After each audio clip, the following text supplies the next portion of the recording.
Boa noite, gente linda. Hoje a gente vai lá para o evangelista João, numa passagem que eu até escrevi aqui no cantinho, linda passagem. É a mulher de Samaria. A gente também pode colocar como Samaria, as duas formas, para nós aqui, né, na nossa linguagem. É onde viviam os samaritanos. Essa mulher, então, era de lá, da Samária.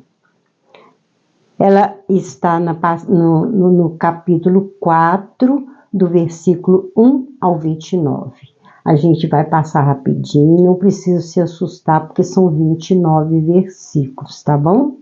E quando o Senhor entendeu que os fariseus tinham ouvido que Jesus fazia e batizava mais discípulos do que João, aqui está entre parênteses, ainda que Jesus mesmo não batizava, mas os seus discípulos.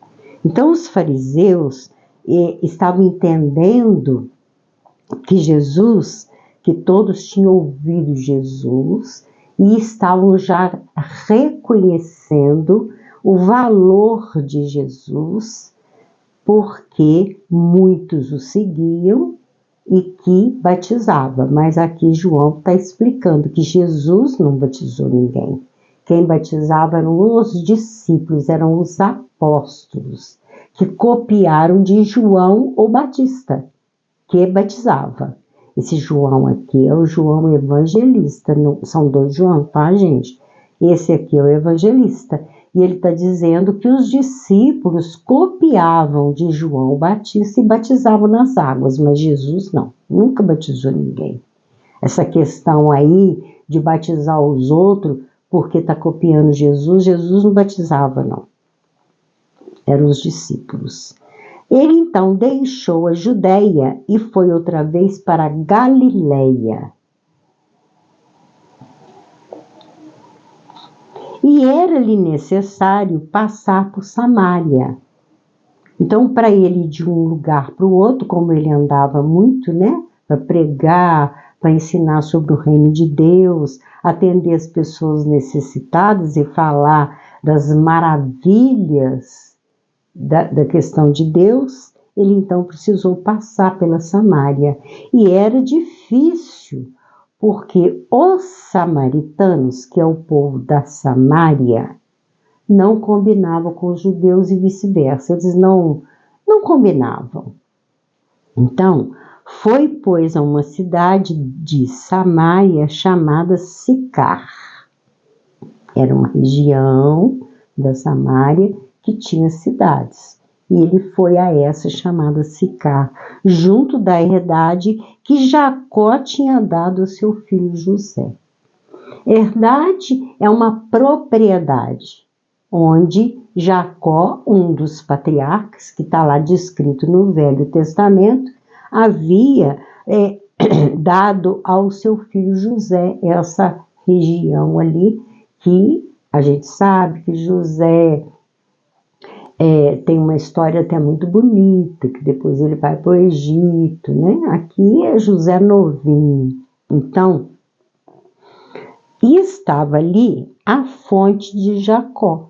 Era um poço, tá, gente? Jacó havia cavado, porque aquela época era muito difícil encontrar água, porque não havia mecanismo, né? Não havia máquinas como nós temos hoje para perfurar poços, era tudo na enxada, era tudo na mão, né? Com ferramentas bem rudimentares para poder procurar água. Hoje tem até artefatos que se acionados já mostram onde tem água. Então a água era muito difícil naquela época. E Jacó cavou aquele poço e ali ele deixou aquela fonte para que aquela comunidade servisse daquela água. E como havia muita briga entre tribos, entre regiões, igual os samaritanos e os judeus, ninguém podia tirar daquela água. Aquela água pertencia àquele povo que morava ali, né? Essa água é minha. Igual muita gente faz hoje, né? Pega uma cachoeira, compra aquela terra e essa cachoeira é minha. Essa mata é minha, essa floresta é minha, esse rio é meu, esse córrego é meu. A gente vê muito isso. Inclusive, a briga maior das nações é por causa dessas coisas. Esse pedaço de terra é meu, você está invadindo meu país, eu vou tomar o seu país, que agora virou moda, né? Falar que vai tomar país do outro.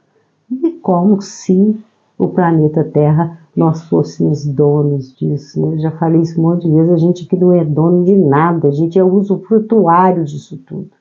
Tem ninguém que é dono de terra, não. De planeta, não. Então, estava ali a fonte de Jacó. Jesus, pois, cansado do caminho, assentou-se assim junto da fonte. Era isto quase a hora sexta. Qual que é a hora sexta? Lembra quando a gente estudou muito sobre a questão das diversas horas do dia? A hora sexta é meio-dia. Meio-dia. Então, o sol estava pino e Jesus, muito cansado da viagem, ele assenta perto daquele poço para descansar. E, evidentemente, ele teve sede. Era uma região muito, o sol nessa hora muito quente, né? Porque lá naquela região tem muito disso. À noite faz muito frio, venta muito, e durante o dia, nessa hora da sexta hora, que é meio-dia, faz um calor assim insuportável. Veio uma mulher de Samaria tirar água. Disse-lhe Jesus: dá-me de beber. Como é que tira a água de poço? Alguém aí já tirou, gente? É até muito bonito. Eu já tive esse prazer de ter poço em casas que eu morei na roça e também numa casinha que eu montei um centro espírita que a água era de poço. Eu destampava, eu tinha bomba, né? Claro, para jogar água para a caixa. Mas eu destampava só para ter o prazer de jogar aquele balde amarrado numa corda e tirar a água de dentro do poço. Ela era uma água rica em ferro, muito rica. Eu mandei analisar em laboratório, muito rica em ferro naquela época, num bairro bem distante aqui da minha cidade, Juiz de Fora. É a tal da casinha, que era a minha situação romântica, né? Uma casinha lá num cantinho, num bairro afastado de periferia, que eu pintei toda de branco e com as janelas de azul colonial. Ficou a coisinha mais linda, plantei muitas florzinhas, era o meu sonho. Mas me tomaram, me expulsaram. Fizeram um rolo lá e me colocaram para fora. Já contei essa história, né? Então, Jesus vai dizer a ela: dá-me de beber, já que ela tinha lançado, ela ia lançar aquela vasilha lá dentro, que era amarrada num pau assim, e que tinha uma manivela que puxava essa vasilha para cima com água. E ele pede a ela: dá-me de beber, respeitando que aquele poço era dela. Ela estava tirando água ali porque ela morava naquela região, naquela herdade que pertenceu, eles chamavam de Pai Jacó. Pertenceu ao Pai Jacó, então ele pede por isso, dá-me de beber. Não só porque ela era proprietária, mas também porque ela tinha um mecanismo para tirar a água lá de dentro, né? Porque os seus discípulos tinham ido à cidade comprar comida. Jesus estava sozinho com ela. Ele pede a ela. Disse-lhe, pois, a mulher samaritana: como sendo tu judeu me pedes de beber a mim, que sou mulher samaritana? Porque os judeus não se comunicam com os samaritanos. Não. Tinha até um negócio de cuspir. Quando os judeus passavam pelos samaritanos, cuspia de lado assim, por desprezo, desprezava o samaritano. Tem até uma bela passagem que qualquer dia eu vou fazer, que é o bom samaritano. muita gente já conhece, né? Os judeus não se comunicam com os samaritanos. Como é que o Senhor, sendo um judeu, ela logo viu que ele era um judeu? Era muito comum os homens daquela época usar aquele cabelo cortado no meio, né? Partido no meio, aquela barba pontuda, e esse cabelo e essa barba chamava-se a moda nazarena, Jesus de Nazaré. Mas ela não sabia que ele era Jesus, ela logo viu que ele era um judeu. Pode ser o sotaque, pode ser a aparência física que ela notou que ele era um judeu. Como que o senhor me dirige palavra? Além de eu ser samaritana, eu sou mulher. E naquela época não era costume homem desconhecido conversar com mulher. O machismo não permitia, não podia conversar. 2 motivos que ela se assustou, né? Jesus respondeu e disse-lhe: se tu conheceras o dom de Deus e quem é o que te diz, quem que está conversando aqui com você, dá-me de beber, tu lhe pedirias e ele te daria a água da vida. Se você soubesse quem sou eu, você que iria me pedir água, mas a água da vida. Disse-lhe a mulher: Senhor, tu não tens com que tirar, e o poço é fundo. Onde, pois, tens a água viva? Ela achou que ele estava falando da água de beber. Jesus estava falando da água e da vida. Jesus estava falando do reino de Deus. Jesus estava querendo dizer que ele veio ao mundo para nos dar a água da vida, que é o reino de Deus, né? És tu maior do que o nosso pai Jacó, que nos deu o poço, bebendo ele próprio dele e os seus filhos e o seu gado? O senhor está querendo dizer que o senhor dá uma água melhor para nós do que o nosso pai Jacó? O que é que o senhor quer dizer com isso? E ela também pergunta para ele: como o senhor vai tirar água que o senhor não tem com que tirar? Eu tenho, o senhor não. Esse poço aqui foi nos dado por pai Jacó. Jesus respondeu e disse-lhe: qualquer que beber desta água tornará a ter sede. Essa água aí desse poço, ela não sacia para sempre a sua sede.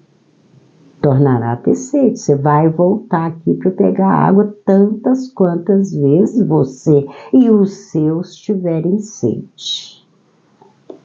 Mas aquele que beber da água que eu lhe der, nunca terá sede, porque a água que eu lhe der se fará nele uma fonte d'água que salte para a vida eterna. Mulher, eu não estou falando que eu vou te dar essa água daí de dentro do poço, eu vou te dar a água da vida. Eu vou te dar a energia do entendimento das coisas de Deus, do reino de Deus. E essa água, você vai ter a sua sede saciada para sempre, porque é eterno os ensinamentos que eu estou trazendo. Ele quer que ela entenda que água é essa que ele quer dar para ela. Disse-lhe a mulher: Senhor, dá-me dessa água, para que não mais tenha sede e não venha aqui tirá-la. Ela ainda não entendeu, mas ela já começa a pedir a ele dessa água que ele estava oferecendo para ela, que é a água da vida. Aliás, gente, eu vou fazer um adendo aqui, tá? No livro que eu escrevi, que já falei para vocês, eu ainda estou enrolada com esse negócio de editar o livro. É muito complicado, é muito difícil. eu não tenho essas facilidades. Mas lá tem um trecho que vai falar do rio cristalino que tem na Nova Jerusalém, que é a cidade que a maioria de nós vai para lá. Esse rio que João chama de cristalino, ele parece cristal, ele é maravilhoso, ele é tão límpido e ele é tão bonito, que as pessoas que lá estão ficam extasiadas perto desse rio. É a água da vida, ele corre por Nova Jerusalém todinha. Mas Regina, a Nova Jerusalém não é uma nave de Jesus? É uma nave. É uma nave tão grande, mas tão grande, é maior do que o planeta Terra. E lá tem rio com direito à praia, com areia, né? Com direito à praça. No meio dessa praça tem a árvore da vida. Cada folha dessa árvore é um alimento para a vida. Então lá, esse rio é que alimenta, é a artéria maior da cidade Nova Jerusalém, que é a cidade de Jesus, que ele preparou, já está pronta há muito tempo, esperando a hora que Deus, o Pai Celestial, dê a ordem para ele nos levar para essa cidade maravilhosa chamada Nova Jerusalém. O livro que eu escrevi tem esse nome e qualquer dia não. Eu acredito que leva aí ainda uns 60 dias para esse livro ficar pronto. Ou eu vou desistir de editar, porque está ficando muito difícil. É uma exploração que vocês não fazem ideia. Ou eu vou desistir do livro físico e vou lançar no YouTube. Eu nem lembro como que chama, acho que é PDF que chama o negócio.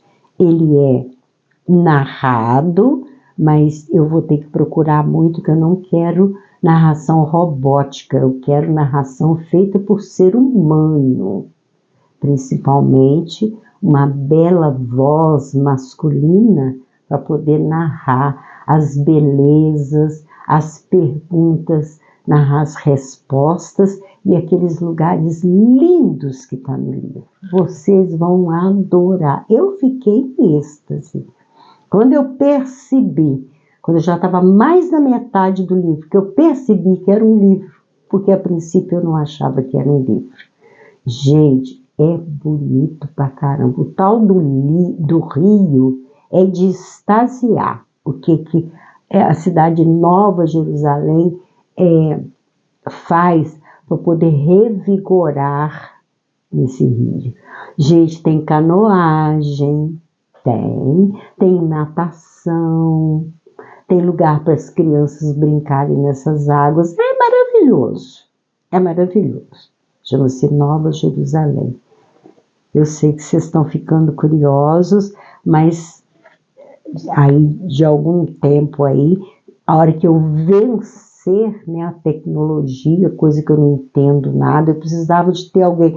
Eu tenho revirado o YouTube, eu tenho revirado o Google para encontrar alguém que me ajude. Eu não me importo de ressarcir, de pagar a pessoa para me ajudar nessa empreitada. Como que eu faço para lançar isso aí no ar? Eu não tenho nem noção como é que eu faço. Estou assim bem sozinha nessa empreitada, entendeu? Já liguei para esses lugares todos, não encontro, né? Eu queria assim, um profissional que me ajudasse. Eu não me importo comprar microfone ou usar o estúdio da pessoa para ela poder narrar o livro e jogar aí para vocês ouvirem, para vocês lerem. Eu não sei como é que faz isso. E ainda estou decidindo se faço livro físico. Mas aguardem, vocês vão amar a parte do rio. Da última vez que eu falei da parte dos animais. E agora hoje eu estou falando das águas. É uma coisa maravilhosa. Quantidade de fontes de chafariz que tem, tudo voltado para essa questão das águas. É por isso que Jesus, quando curava, ele sempre procurava estar perto de águas. É muito bonito essa questão da energia das águas. Então, essa mulher vai dizer para ele: Senhor, dá-me dessa água, eu também quero, para que eu não tenha sede e tenha que voltar aqui e tornar a pegar água. Ela ainda está confundindo com a água física, tá bom? A água daquele poço ali de Jacó. Disse-lhe Jesus: vai, ele que vai testar ela. Vai, chama o teu marido e vem cá, traz o seu marido. A mulher respondeu e disse: não tenho marido. Eu não tenho marido. Disse-lhe Jesus: disseste bem, não tenho marido. Você disse muito bem, porque tiveste 5 maridos, e o que agora tens não é teu marido. Isto disseste com verdade. Jesus sabia da vida dela. Gente, sabe por que 5 maridos? Tinha uma lei horrorosa. Cruz credo, gente. Tinha uma lei o seguinte: a mulher está casada com um homem. Se aquele homem morresse, quando aquele homem morresse, ela teria que casar com o irmão dele. Se esse outro irmão morresse, ela casaria com outro irmão, com outro irmão, com outro irmão. Teve um caso lá descrito no Velho Testamento, e também aqui uma pergunta que os fariseus fazem a Jesus, de uma mulher que casou com 7 irmãos. Eu até escrevi na lateral do livro: será que ela queria casar com esse tipo de irmão, gente? Será que ela não tinha uma outra família, alguma outra pessoa que ela tinha vontade de casar? Ela era obrigada. Ficou viúva, tinha que casar com o irmão. Ficou viúva de novo, tinha que casar com o irmão. E aí os escribas vão perguntar para Jesus: como que fica a situação dessa mulher no reino dos céus? É aquela passagem que Jesus vai dizer: lá no reino dos céus ninguém se dá em casamento, ninguém casa e ninguém se dá em casamento. Lá não tem isso. Então, por isso é que ele fala aqui com ela: tiveste 5 maridos. 5. E o que ela está agora nem é marido dela. Ou seja, não casou ainda, sei lá, porque aqui também não explica não, tá? Isto disseste com verdade. Ela foi verdadeira com Jesus. Disse-lhe a mulher: Senhor, vejo que és profeta. O que é um profeta? Um profeta é um médium. É um intermediário. O que é um médium? É um intermediário entre esse mundo e o mundo espiritual. Isso é um profeta. Aquele que profetiza, aquele que fala as coisas que muitas vezes só a gente sabe da nossa vida, ou de acontecimentos com relação ao planeta, com relação a alguma região, algum acontecimento. Esse é um profeta. Nossos pais adoraram neste monte. Ali, perto daquele poço, tinha uma montanha. Um monte é uma pequena montanha, né? E vós dizeis que é em Jerusalém, o lugar onde se deve adorar. Jesus falou isso com ela? Ela descobriu que ele era um profeta. E os profetas dependiam de Jerusalém, da sinagoga, de estar ao lado dos escribas e dos fariseus. Então ela quer dizer para ele: nós nos acostumamos a adorar a Deus aqui nesse monte, perto desse poço de pai Jacó. E o Senhor agora está dizendo que a gente tem que ir a Jerusalém. Ela não podia ir, porque a mulher, o povo samaritano não combinava com o judeu. Como que ia entrar na sinagoga do judeu? Disse-lhe Jesus: mulher, crê-me que a hora vem em que nem nesse monte, nem em Jerusalém adorareis o Pai.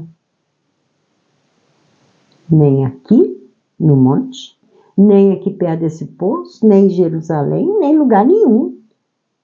Você vai adorar o Pai. Dias virão, tá vindo dias aí, que será esclarecido isso. Essa mania de achar que Deus está em algum lugar. Você tem um templo, tem uma caixinha para guardar Deus ali dentro, dourada, com um lugar ali dentro para colocar Deus, levantar aquilo para lá e para cá, sair andando com aquilo para apresentar para as pessoas que Deus está ali dentro. Deus não está preso em lugar nenhum, gente. Deus está preso numa gaiola? Deus está preso numa medalha? Está preso no terço? Está preso no altar? Está preso dentro da igreja evangélica? Deus não está preso em lugar nenhum. E Jesus vai explicar aqui. Vós adorais o que não sabeis. Nós adoramos o que sabemos. Você adora aquilo que você não sabe. Nós adoramos aquilo que nós sabemos. Aqui ele vai colocar, muito estranha essa frase, eu tive até vontade de não falar, mas eu tenho que ser fiel, eu sou fiel. Essa tradução aqui é de João Ferreira de Almeida, que é a melhor que a gente tem por aqui, não tem outra. Fora essa aqui, é lá em grego, quem sou eu para ler em grego, né, gente? Que é a Vulgata Latina. Em latim também, quem sou eu? Então, ele está colocando, completando esse versículo, porque a salvação vem dos judeus. Gente, não vamos entender que a salvação é o povo judeu, não. A salvação vem dos judeus, porque ele era judeu, ele, Jesus, que é realmente a salvação da humanidade. Se a gente aplicar os ensinamentos de Jesus, a humanidade, aplicasse, né? A humanidade estaria... Vamos colocar essa palavra salvo entre aspas. Eu não gosto dessa palavra, não. Salvação, isso aí é coisa de Paulo. Então, ele vai colocar, nós adoramos, porque é aquilo que a gente sabe. Mas a hora vem, e agora em que os verdadeiros adoradores adorarão o Pai em espírito e verdade, porque o Pai procura a tais que assim o adorem. Adorar a Deus espírito, não é adorar a Deus morfológico, um Deus sentado num trono de barba, com um cetro na mão. Homem, olha aí o perigo do gênero, né, gente? E um Deus que usa roupa, que tem 2 pernas, 2 braços, não. Deus é espírito, Deus é energia, Deus está em todos os lugares, está aqui, está no seu lar, está no seu trabalho, na sua escola, está na rua, está na criança, está no jovem, está no adolescente, está no velho, está nos animais, está nas árvores, está no mineral, está no animal. Deus está em toda parte. Deus é energia. Deus não mora num lugar. Quem mora em um lugar é Jeová, que se deu o nome de Deus, senta num trono e fica ditando ordens lá desse trono. Deus, o Pai Celestial, ele não mora no lugar.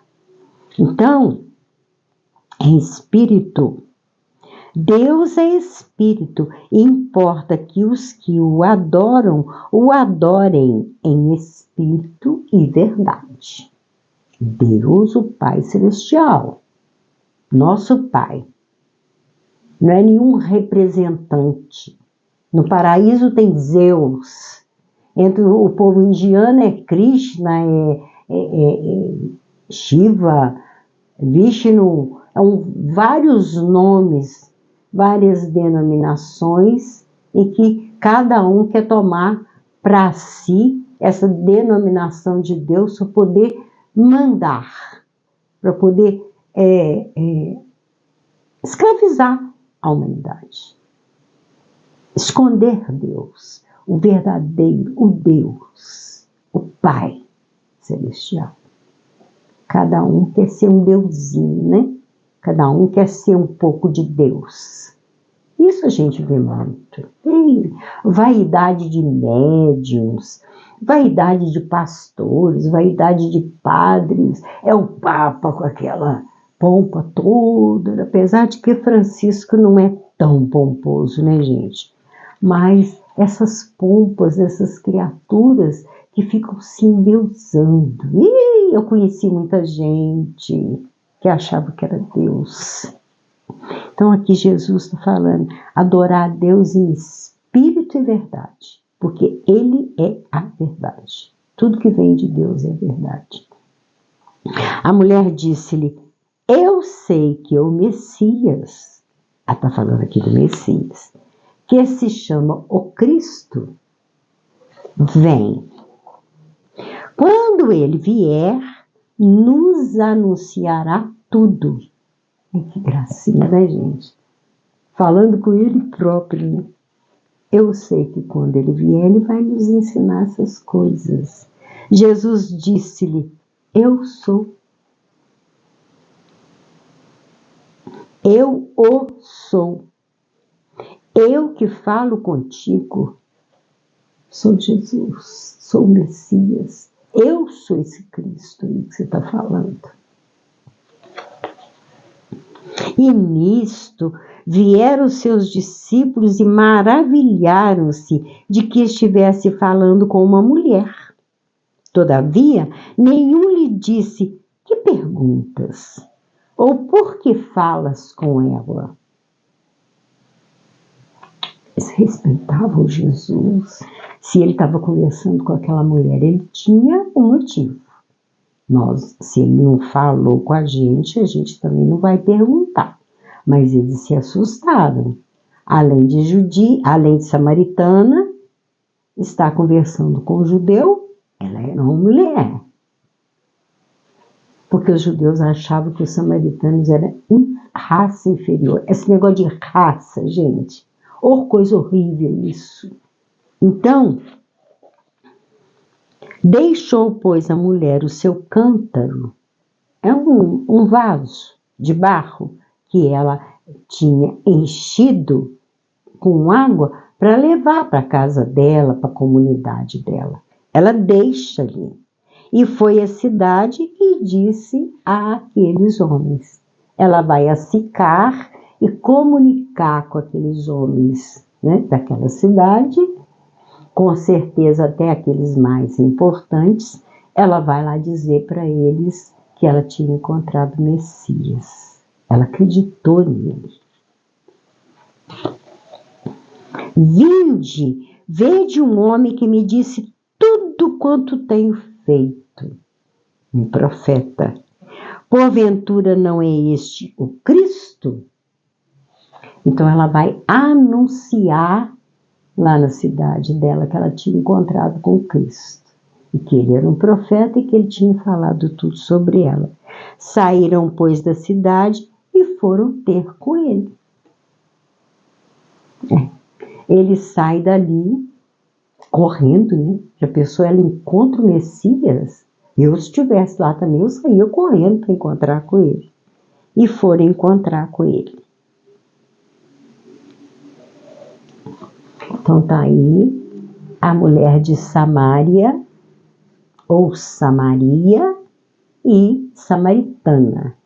É uma bela passagem quando Jesus vem nos falar da água da vida. E por falar de água da vida, vamos à nossa frase, que é a água da vida, para mim. É o meu mantra.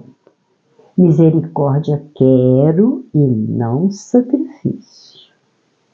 Porque eu não vim chamar os justos eu não vim chamar os justos, mas os pecadores ao arrependimento. Está lá em Mateus, no capítulo 9, no versículo 13. Esse é o meu mantra, é o que está aqui no meu peito o tempo todo comigo. Não quero sacrifício. surrar as criaturas, espancar, matar, prender, levar em cativeiro, judiar, sequestrar, se julgar no direito de sequestrar uma pessoa de perto da família, roubar.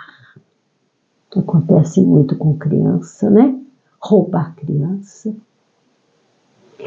Como se as pessoas tivessem direito de tirar, de destruir uma família roubando uma criaturinha. Isso é maldade, crueldade, crime hediondo. Está numa das cartas de Cristo, quando ele coloca crime hediondo. Dá uma olhada lá. Eu não sei se é a 6 ou é a 7. São 12 cartas. Eu não sei se é a carta 6 ou a carta 7, que ele chama de crime hediondo. Destruir uma criatura, destruir uma família inteira com a falta de misericórdia. Sim, tanto de encarnado quanto desencarnado, que não estão fazendo nada para evitar esses absurdos. Milhares e milhares e milhares de crianças desaparecidas, roubadas, e ninguém faz nada.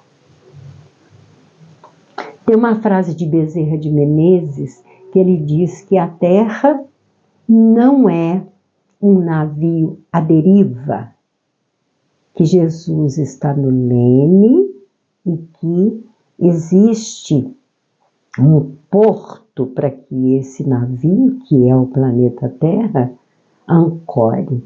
Mas eu tenho tido tanta dúvida disso, sabe? Será? Será?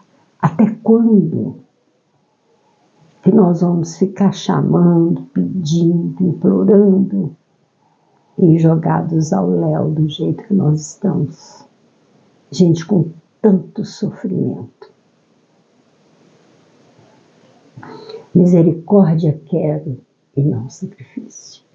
Vamos raciocinar, vamos cuidar mais dos nossos pequenos, vamos tê-los mais por perto de nós, sem ficar com essa correria de manda criança para cá, manda criança para lá, põe no curso disso, no curso daquilo, e tem que fazer isso, tem que fazer aquilo, afastados de nós, porque a coisa não está brincadeira, gente, não é brincadeira.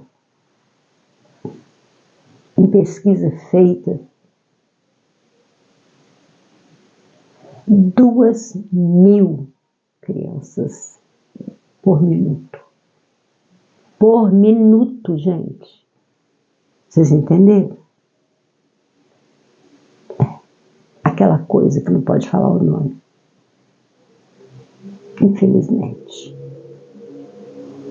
Se fosse divulgado, os responsáveis teriam mais cuidado com escola, com creche, mais cuidado com lugares onde coloca, vigiar mais de perto, perguntar, conversar com o seu pequenininho, instruir, falar a verdade com ele.